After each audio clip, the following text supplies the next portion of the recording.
Fala, torcedor gremista. Uma derrota muito perigosa de um clube que não está gestionando corretamente o seu futebol. Mas antes de falar sobre isso, eu já vou pedir para tu dar o like aqui, se inscrever para seguir e dar uma ajuda aí na nossa análise gremista. Olha, gente, as coisas não estão nada bem nesse Campeonato Brasileiro pro Grêmio. A coisa está indo muito mal. Hoje nós estamos terminando a rodada na zona do rebaixamento, depois dessa derrota para o Botafogo por 2-1. Bom, é claro que se pode dizer que o campeonato está muito no começo, se pode dizer que ainda tem muita coisa pela frente, se pode dizer muita coisa, mas a verdade é que nós estamos sim correndo um grande risco. Que eu deixo claro, eu não acho que o Grêmio vai cair, mas também não vou negar que o medo bate. O medo bate, bate forte. Sobre o jogo de hoje, eu quero começar falando sobre a gestão do jogo. O Grêmio tem jogado hoje, o mando de campo hoje era do Grêmio. O Grêmio vendeu pro Botafogo para jogar no Espírito Santo. Vejam só, eu até que pesquisei antes de vir para cá, porque eu não sou de ficar só fazendo opinologia. Primeiro, o Grêmio tem uma torcida maior que a do Botafogo, no geral. Eu pesquisei isso em mais de um lugar, em mais de um instituto de pesquisa, que já mediu o tamanho das torcidas brasileiras. A torcida do Grêmio é maior, é praticamente o dobro. Só que a torcida do Grêmio ela é mais concentrada em alguns lugares específicos, aqui no Sul, nos três estados do Sul, no Centro-Oeste e em São Paulo. E a torcida do Botafogo é mais espalhada pelo Brasil, porque afinal de contas, né, estamos falando de um time do Rio de Janeiro. E o Rio de Janeiro tem suas partidas televisionadas muito mais frequentemente pelo Brasil afora. Então a torcida do Botafogo é mais espalhada. E depois eu pesquisei no Espírito Santo mesmo, né? Então, no Espírito Santo, realmente, a torcida do Botafogo é muito maior que a do Grêmio, talvez o dobro. E isso é uma coisa que é complicada, porque o Grêmio jogou hoje sabendo que ia ter minoria de torcida. Em um momento onde a gente tá com muito problema para fazer ponto, a gente tá jogando todos os jogos fora de casa, porque nenhum jogo na arena do Grêmio. Então a direção do Grêmio aceitou uma coisa dessas. E o presidente Alberto Guerra falando que. Mas no último jogo que teve pelo Campeonato Brasileiro, o Grêmio como mandante contra o Bragantino, a torcida não compareceu em Curitiba, 7 mil torcedores. Bom, primeiro que ele até falou que quem tá reclamando agora não foi lá em Curitiba. Bom, primeiro que o jogo é em Curitiba, nem em Porto Alegre, né? Segundo que o Grêmio jogou com um time de reservas lá, lá contra o Bragantino, sendo que depois ia ter que ia ter um jogo decisivo na Libertadores. Isso é uma resposta, então, ou seja, isso é um argumento cretino. Isso é um argumento cretino, presidente Alberto Guerra, cretino. Isso é uma demagogia. Falar uma coisa dessa. E aí é o seguinte, o Grêmio tá precisando de receita, claro. Vendeu o jogo lá por 1 milhão para jogar no Espírito Santo. R$ 1 milhão pode parecer muito para nós aqui, meros mortais chinelões. R$ 1 milhão para um clube de futebol da primeira divisão do Brasil. Gente, também é um clube grande? Não é nada. R$ 1 milhão é o salário do JP Galvão, que mais uma vez não jogou nada. Entenderam? Então, essa mesma direção que não brigou o suficiente por nós quando nós queríamos mais intervalo para voltar a campo, apenas fez lamentos na imprensa. Não usou essa mesma imprensa para reivindicar com força. Hoje, o jogo contra o Botafogo, o primeiro gol do Botafogo foi feito por quem? Pelo Cuiabano, que saiu daqui praticamente de graça. Aí o que dizem, né, no oficialismo típico de muitos aqui? Mas ele ia sair de graça. Se não fosse embora ali, ele ia sair de graça. Então tinha que vender mesmo, porque ele não se acertou com o Grêmio. Eu não consigo comprar isso de maneira automática, do tipo assim, não tinha nada que pudessem fazer pra manter o cara aqui. Não é possível. E olha, eu acho ele um bom jogador, não acho super jogador. Inclusive, hoje ele fez um gol, mas ele falhou onde ele já vinha falhando no Grêmio aqui, que é na marcação. Marcou mal. O Pavon deitou no lado dele. Mas mesmo assim, vejam. Vejam. Como essa gestão de futebol, no geral, ela impacta em campo. São pessoas que conhecem pouco de futebol. Vejam as entrevistas do Alberto Guerra. Ele fala pouco de futebol de campo, entende pouco. Só não supera o Romildo. O Romildo fugia de falar de futebol.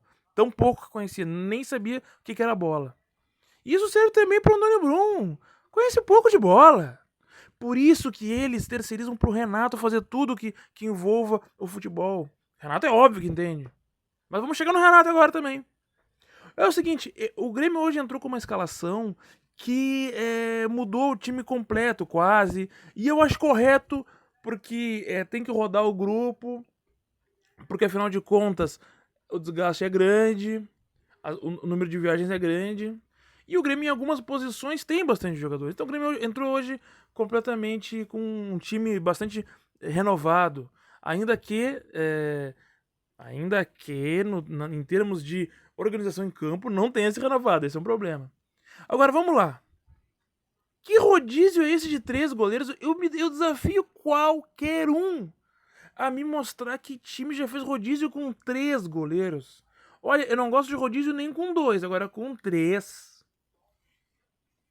Renato, escolhe logo quem é o teu goleiro e põe pra jogar. Isso é um absurdo. Isso é um absurdo. Sabe? Aí mandou... Olha, eu não sou de ficar fazendo perseguição contra jogadores. Já falei que várias vezes, quando eu critico o jogador, é no contexto do jogo. Mas assim, hoje o JP Galvão fez uma péssima partida. O JP Galvão quase tirou o gol do Gustavo Nunes, que jogou muito... O Gustavo Nunes mais uma vez, né? O Gustavo Nunes foi o melhor jogador do campo, o melhor jogador do Grêmio em campo hoje disparado. Fez um golaço, e que o JP quase tirou o gol dele. A bola quase bateu nele em posição de impedimento. Aí seria impedimento dele. Então, assim, isso é complicadíssimo. Outra coisa. Quando foi mudar o time, o seu Renato, ele só ficou trocando 6 por meia dúzia. Tirou o Pavão, que até tava mal no segundo tempo, mas tinha feito um bom primeiro tempo, mas tirou ele, botou o Natan Fernandes pra jogar ali. Depois tirou 2 volantes, o Dodi e o Carbajo, pra botar o Duqueiroz e o Edenilson. Tirar 2 volantes pra botar 2 volantes. Me digam que estratégia é essa. Me digam aí quem que já fez isso. Tirar volante pra botar volante com o time perdendo. Mas isso não tem cabimento.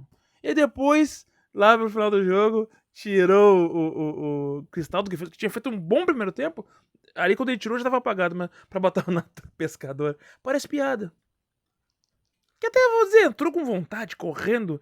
Eu não duvido que ele queira dar a resposta, mas até agora não deu o Natan Pescador. Tá? E aí, claro, tinha tirado já o JP Galvão, que não deveria ter começado a partida, pra botar o Galdino. Tá? Isso é problema. O Grêmio tem muitos jogadores em algumas posições, e em outras tem poucos, não tem quase nenhum, tipo o centroavante. Que falta faz o... Bom, não vou nem falar de Diego Costa, que faz muita falta, mas o próprio André Henrique, né? Essa semana, o Carlos Miguel, ex-jogador do Grêmio, um ídolo, que hoje em dia é comentarista, falou a coisa mais óbvia e certeira. Tá faltando gente que conheça futebol no Grêmio. Contratam demais, aí acaba tendo que contratar mais outros jogadores porque contrataram mal da primeira vez. Então isso é um problema grave e que tem que ser corrigido. Seguinte, o Jeromel voltou hoje, meu Deus, o Jeromel foi muito mal. Eu deixei chegar no final do vídeo pra falar o Jeromel, tá? Porque é um ídolo nosso mesmo, inclusive. Eu quando jogava futebol era zagueiro. Cara, antes da era Jeromel, né? Mas o Jeromel, cara, um ídolo. Olha, um dos melhores jogadores que eu vi com a camisa do Grêmio. O tempo tá passando e ele ficou muito tempo parado, muito tempo. Lesões longuíssimas. Falhou nos 2 gols hoje o Jeromel. Deu bote errado nos 2 gols. Não foi só ele que falhou. Mas isso é uma outra coisa, como é fácil. Eu sempre falo disso, como é fácil fazer gol no Grêmio, como é fácil entrar na área do Grêmio, como é fácil passar pelo meio campo do Grêmio. Inclusive hoje os 2 times marcando mal, né? Os 2 times com uma marcação de meio de campo terrível. Qualquer um passava ali sem dificuldade. Mas assim, vamos lá, né? O primeiro tempo que até o Grêmio não jogou mal, até foi... Digamos que o começo do jogo o Botafogo dominou um pouco mais, depois o Grêmio emparelhou, até terminou o primeiro tempo jogando melhor, e no segundo tempo foi muito mal, muita dificuldade de criação, muito problema pra criar, entrou pouco na área. No segundo tempo o Botafogo foi melhor, claro. O time do Botafogo que tá na liderança, time que marca mal, é impressionante o Campeonato Brasileiro, o nível que tá, né? Isso é uma esperança também pra gente, né? De repente não cair. Tem muito time ruim por aí. Até nem coloco o Botafogo nisso, mas tá liderando, mas tem muito time ruim por aí que a gente pode ultrapassar. Mas assim, é uma situação complicada. E assim, em termos de desempenho, De novo, mais um vídeo que eu não vou fazer nota de ninguém aqui. Mas é o seguinte, o Jeromel foi muito mal, já falei. Mas, assim, ó, se eu for resumir, Gustavo Nunes jogou muita bola. O Cristaldo fez uma boa partida, né? Pelo menos assim, em boa parte do jogo.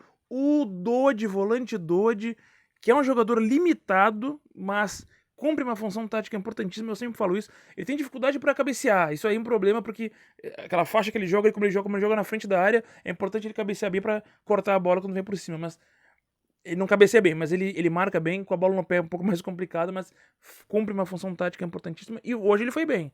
Não fosse ele, a gente ia levar mais lá. Né? Nathan Fernandes entrou bem no segundo tempo também, bom jogador. Pra mim tem que começar jogando. Cara, faz uma correria, põe esses guri pra correr na frente lá. Ah, mas não tem ninguém fixo na frente, mas o JP não tem. E o Galdino jogando no centroavante também não dá. Então, assim, e outra coisa que eu vou pra encerrar aqui, o Renato, olha o seguinte, eu não sou também de ficar tocando ali pau, é que assim, meu negócio aqui é analisar o Grêmio, não interessa se é o Renato ou quem que seja. Eu já critiquei outras vezes o esquema de jogo que vou criticar de novo. O esquema de jogo do Grêmio tá muito errado. O Grêmio joga com um buraco no meio de campo. 2 extremos muito abertos, um buraco no meio campo. Todos os times exploram ali aquele corredor que fica no centro. Todos fazem isso, todos. Não é possível isso. Não é possível que o Renato não corrija isso. Tá certo, gente? Então vamos seguir no apoio, né? Porque é o que nos resta aqui, nós, gremistas, né?